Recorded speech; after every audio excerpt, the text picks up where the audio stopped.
Hello साथियों, कैसे हैं आप लोग। आशा करता हूं आप लोग अच्छे होंगे। पिछले वीडियो में हम लोगों ने धावन सोडा, जिसको खाने वाला सोडा कहते हैं, उसके बारे में पढ़ा था, जिसका रासायनिक नाम होता है सोडियम कार्बोनेट डेकाहाइड्रेट, या जिसको सोडियम कार्बोनेट भी कहते हैं। आज हम लोग प्लास्टर ऑफ पेरिस, जिसको पीओपी कहते हैं, उसके बारे में पढ़ेंगे। तो प्लास्टर ऑफ पेरिस पीओपी का सूत्र क्या होता है। इसका सूत्र होता है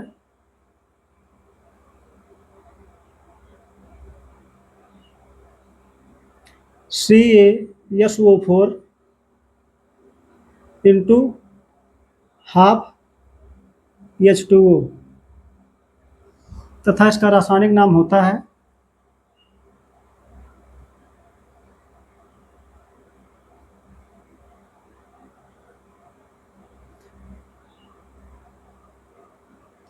पीओपी का रासायनिक नाम calcium sulphate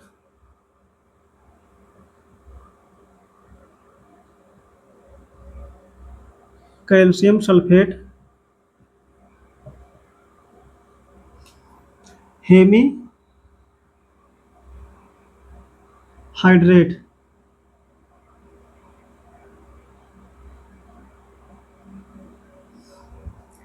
calcium sulphate into half H2O है, इसलिए इसको हेमी हाइड्रेट कहेंगे। यदि हाफ के स्थान पर 1 होता तो इसको मोनोहाइड्रेट कहते, और हाफ के स्थान पर यदि 2 होता 2H2O तो उसको डाईहाइड्रेट कहते। इसके बाद हम लोग इसके निर्माण की विधि के बारे में पढ़ेंगे।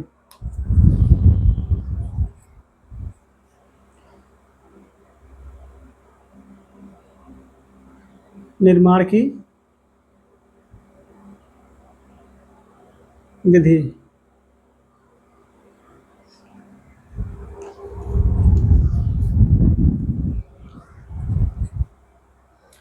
तो प्लास्टर ऑफ पेरिस या पीओपी का निर्माण जो होता है, कैल्शियम सल्फेट डेकाहाइड्रेट को 120 डिग्री सेल्सियस ताप पर गर्म करने के पश्चात प्राप्त किया जाता है। Calcium sulphate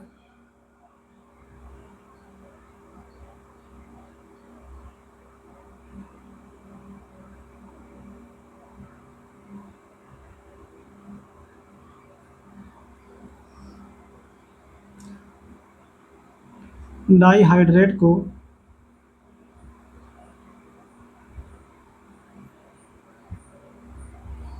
calcium sulphate dihydrate को 120 डिग्री सेल्सियस ताप पर गर्म करके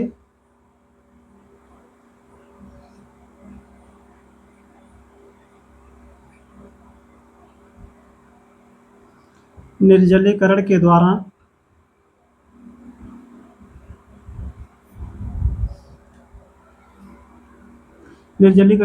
कैल्शियम सल्फेट हेमीहाइड्रेट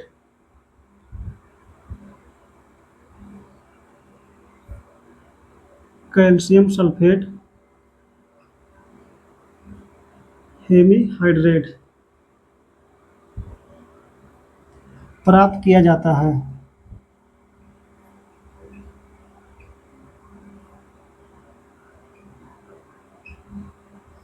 तो कैल्शियम सल्फेट हेमीहाइड्रेट को बनाने के लिए कैल्शियम सल्फेट डाईहाइड्रेट को 120 डिग्री सेल्सियस ताप पर गर्म करके निर्जलीकरण की क्रिया द्वारा बनाया जाता है। इसका समीकरण है calcium sulphate dihydrate CaSO4 into 2H2O। यहाँ पर 2H2O है, इसलिए इसको डाईहाइड्रेट कहेंगे। यहाँ पर हाफ H2O था, इसको हेमीहाइड्रेट कहे थे। इसको 120 डिग्री सेल्सियस ताप पर गर्म करने के पश्चात, जिससे CaSO4 into half H2O plus आधा अणु यहाँ पर निकल गया। उसके बाद इसमें बचा है 3/2 अणु बचेगा, जिसको यहाँ पर H2O के रूप में प्राप्त होगा। तो CaSO4 इंटू 2H2O को कैल्शियम सल्फेट डाईहाइड्रेट कहेंगे, अथवा इसका नाम होता है जिप्सम।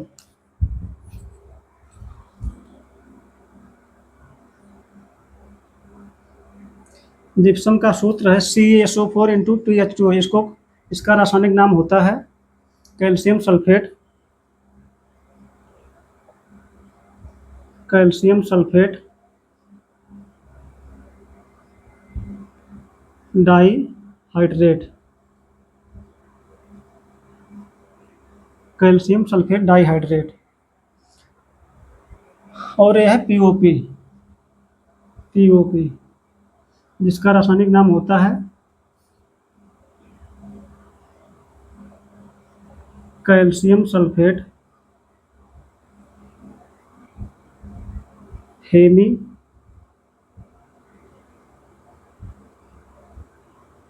हेमीहाइड्रेट। तो इस प्रकार जिप्सम को 120 डिग्री सेल्सियस ताप पर गर्म करने के पश्चात पीओपी प्राप्त होता है।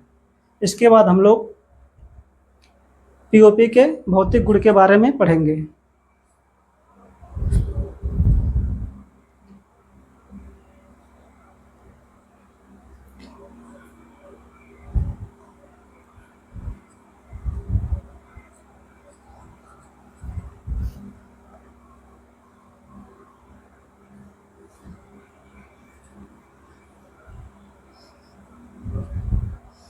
अगला हेडिंग है भौतिक गुण।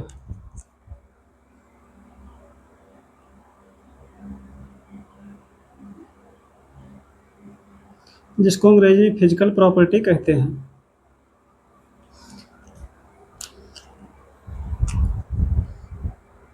तो पीओपी या प्लास्टर ऑफ पेरिस का भौतिक गुण क्या होता है? यह सफेद रंग का यह सफेद रंग का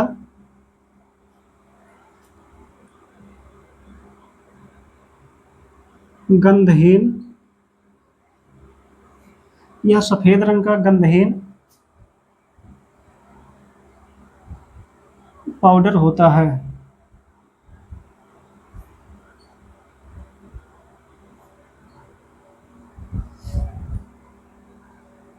दूसरा है पीओपी जल में बहुत कम घुलता है या अल्प विलय होता है।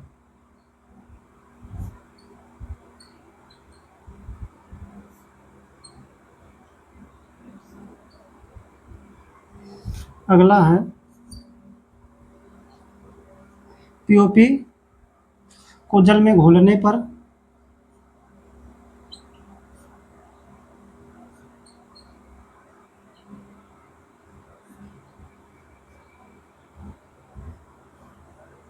पंद्रह से 20 मिनट के पश्चात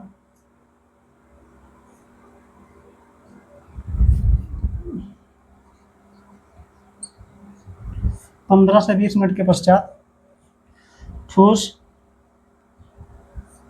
द्रव्यमान में परिवर्तित हो जाता है।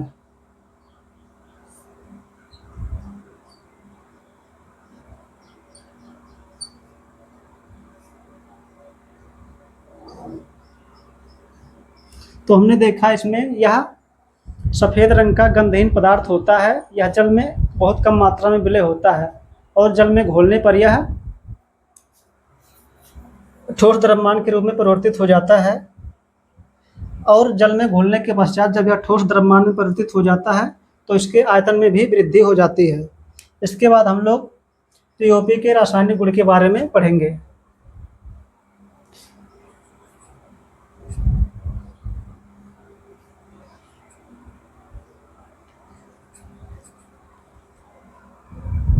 अगला हेडिंग है रासायनिक गुण।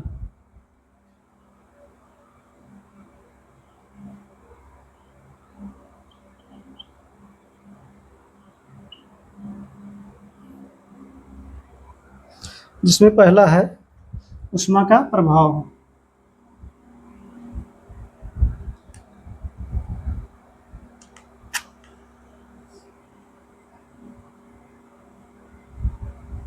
ऊष्मा का प्रभाव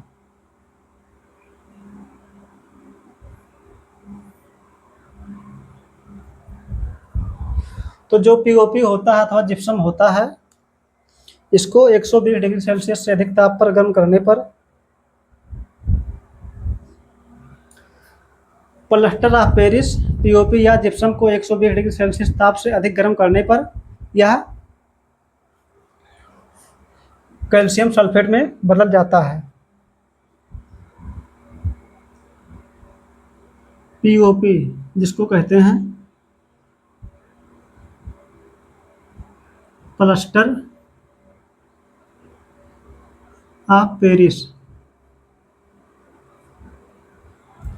तथा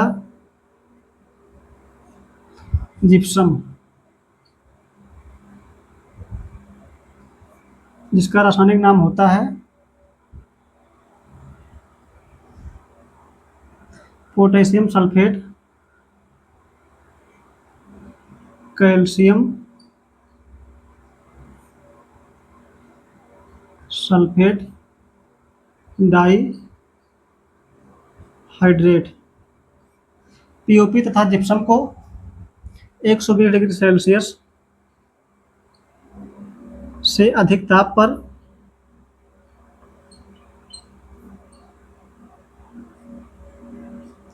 गर्म करने पर यह कैल्शियम सल्फेट में बदल जाता है। कैल्शियम सल्फेट में बदल जाता है। तो प्लास्टर ऑफ पेरिस और जिप्सम को 120 डिग्री सेल्सियस ताप से अधिक गर्म करने पर यह कैल्शियम सल्फेट में बदल जाता है। इसका समीकरण है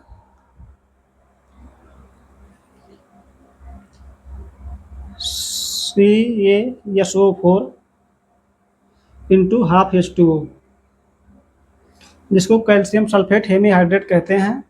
इसको 120 डिग्री सेल्सियस से अधिक ताप पर गर्म करने पर यह CaSO4 प्लस हाफ H2O में बदल जाता है। इसका नाम है कैल्शियम सल्फेट।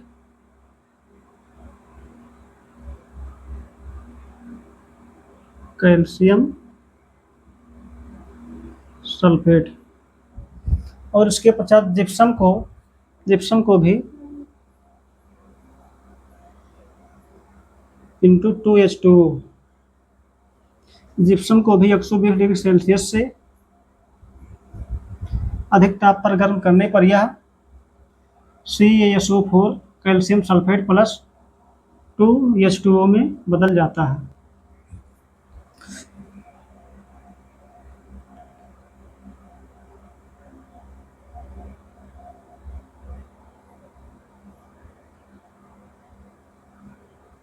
तो पीओपी अथवा जिप्सम को 120 डिग्री सेल्सियस ताप से अधिक ताप पर गर्म करने पर यह calcium sulphate plus half H2O और कैल्शियम सल्फेट प्लस 2H2O में बदल जाता है।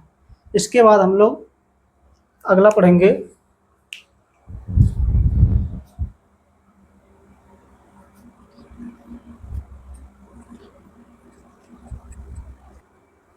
तो ऊष्मा के प्रभाव से जो हमको कैल्शियम सल्फेट मिलता है उसको 400 से या 400 से अधिक डिग्री सेल्सियस ताप पर गर्म करने पर वह कैल्शियम ऑक्साइड, सल्फर डाइऑक्साइड तथा ऑक्सीजन में परिवर्तित हो जाता है। तो कैल्शियम सल्फेट को अगला पॉइंट है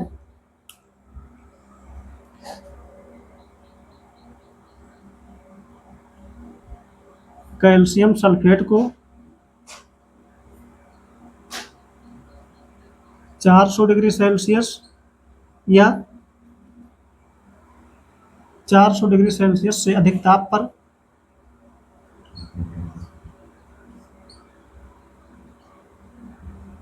गर्म करने पर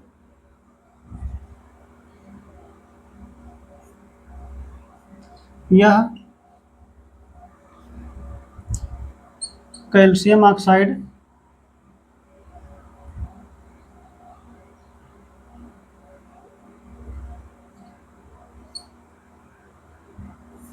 कैल्शियम ऑक्साइड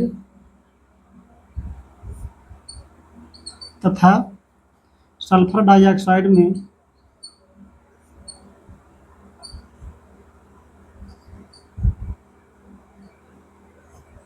ऑक्साइड में परिवर्तित हो जाता है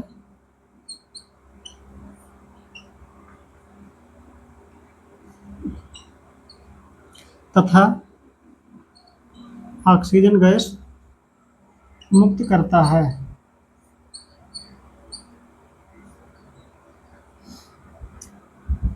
तो कैल्शियम सल्फेट को 400 या 400 से अधिक ताप पर गर्म करने पर यह कैल्शियम ऑक्साइड तथा सल्फर डाइऑक्साइड में परिवर्तित हो जाता है तथा ऑक्सीजन गैस मुक्त करता है। इसका समीकरण है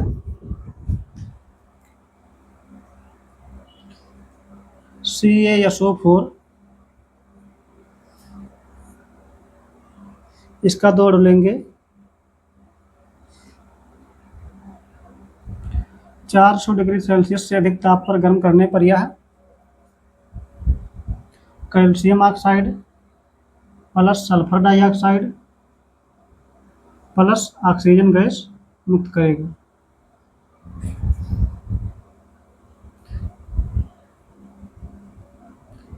calcium sulphate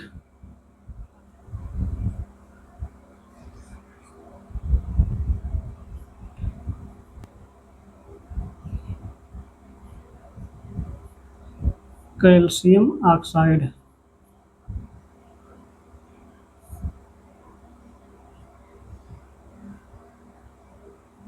sulphur dioxide. Calcium sulphate को 400 डिग्री सेल्सियस से अधिक ताप पर गर्म करने पर यह calcium oxide CaO plus sulphur dioxide SO2 plus oxygen gas मुक्त करेगा। इसके बाद हम लोग पढ़ेंगे POP या प्लास्टर ऑफ पेरिस की जल से क्रिया।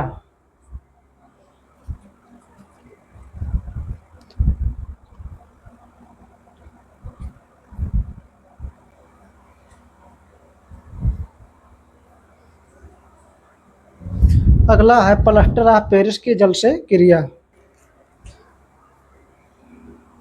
दूसरा है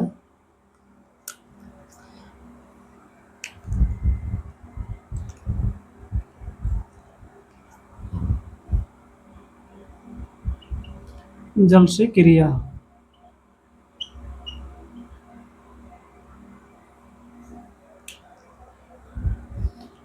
तो जो प्लास्टर ऑफ पेरिस होता है जल से क्रिया करके जिप्सम का निर्माण करता है। प्लास्टर ऑफ पेरिस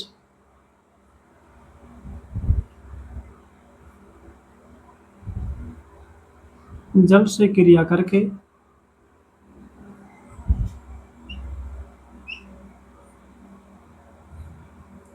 जिप्सम का निर्माण करता है।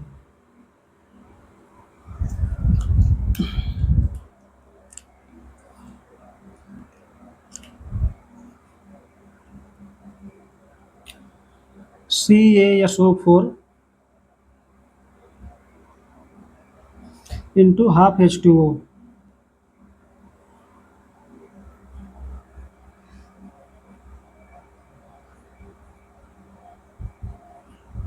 जल से क्रिया करके CaSO4 into 2H2O जिप्सम बनाता है, जिसको कैल्शियम सल्फेट डाइहाइड्रेट कहते हैं।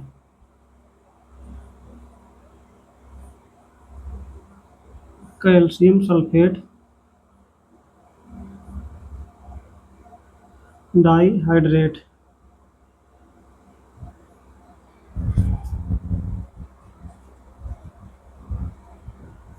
तो जिप्सम जल के 3/2 अणु से क्रिया करके जिप्सम बनाता है।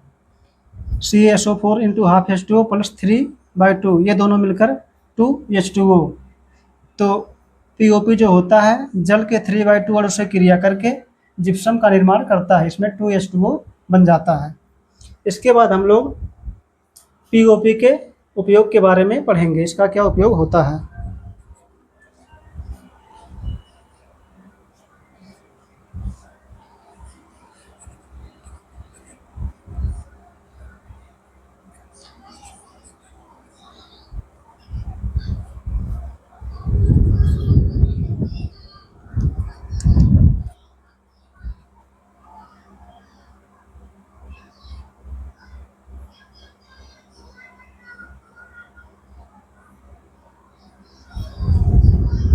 इसमें पहला है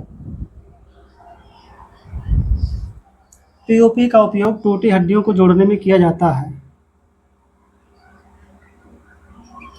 पीओपी का उपयोग टूटी हड्डियों को या हड्डियों को जोड़ने में किया जाता है।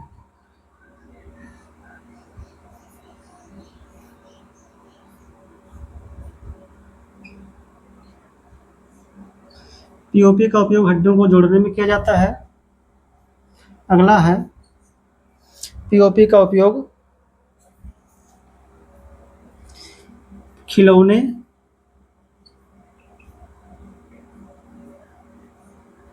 मूर्ति तथा सजावट के सामान में भी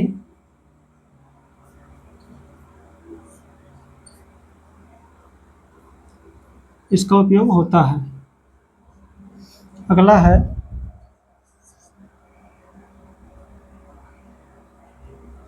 दंत चिकित्सा में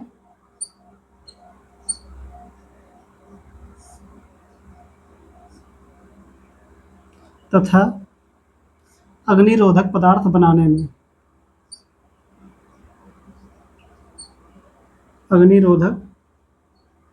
पदार्थ में इसका उपयोग किया जाता है। अगला है पीओपी का उपयोग दीवारों को चिकना बनाने में किया जाता है।